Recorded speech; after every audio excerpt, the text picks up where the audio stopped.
like one problem that's a problem that would make it unbuyable. So you mean Yes. like if they already have a lien on the office. So like let's say you're buying an office and you didn't know that like they have a lien on the building and you're gonna buy the building. They have to pay all that shit off before they sell it to you. What they think is gonna happen is like they'll have a lien on this building and they'll think, oh, like you'll just pay it off, or they pay it off after the sale. No, they have to pay off all the debts before they even sell it to you. So like, if you're buying an office for someone else, they have to pay all those debts like the day of the transaction. So this means this doctor owns a building. There's still a loan that they took out that A they're lien, paying the mortgage. there's a difference. The loans are different. Like, if you have like lien, like they'll do a lien search to see if anybody else has like if it's just like Bank of America or like Provide or like you like one of the major lenders, it's not a big deal.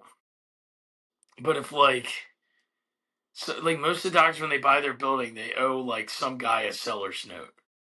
They have to square all that shit up before they move forward with you. Because the bank will just they'll do it the same day. Like you know what I mean?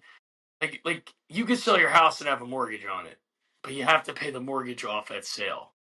Oh yeah, okay. I see. So like if it's like a real lender, we don't have a problem. But if it's like, you know, Uncle Joe's loan check, like they do these seller's notes. A lot of doctors they'll just pay a guy like cash. And that guy still technically has an interest in the building. That interest has to be gone before you buy it, or you're gonna have trouble getting the money from the bank. You get what I mean? So it's like these weird, creepy lenders are things you gotta look out for. That's why you always do a lien search. You always ask the doctor if they owe money. Sometimes a brother or a cousin or a friend. It's a very weird industry where like they'll take loans from other doctors. Like I had one where an oral surgeon actually owned the whole complex and was doing a seller's note with everybody in the complex. Like the vet there and like the optometrist and the general dentist all actually didn't own they owned their buildings, but they all owed that guy. He was their bank. Are you following me? So this orthodontist or this oral surgeon owns a complex of like let's say 5 units, and these 5 units they're renting from the oral surgeon. No. He condoed it out. No. So what it's called is a seller's note. When you take a mortgage, the mortgage company takes your home. They have your deed. Like you don't have your deed in your house. Right? Like you understand that, right? But the oral surgeon has all the deeds. Okay. And then after making payments, let's just say for 10 years you're paying $5,000 a month. Then you own the building after, and he gives you the deed. Okay. All that debt has to be wiped before you can even sell your building. You can't owe. Okay. You can't owe a human being.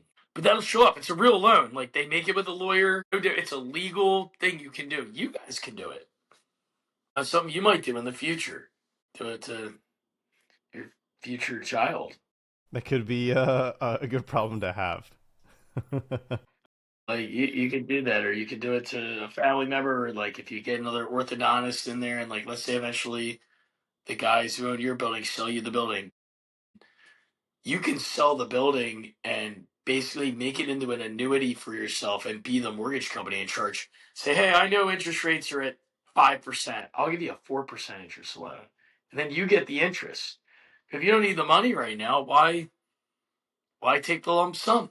You can get more money over 10 years. And you still own the fucking building. That's the best part. Is if the guy doesn't pay, you just repossess his property that you already own. You know what I'm saying? Kind of. That's pretty hard. So, like, if you're holding someone's mortgage for them, what happens if they fail to pay a mortgage? What happens? I just repossess the property. Like, it's mine. You can't access it. That's why people really like doing seller's notes, because they're getting money, and then if you mess up, they just get the building back. They become like their own. It's almost like it's a rent to own. It's the best way to look at it if you're compartmentalizing it in your brain.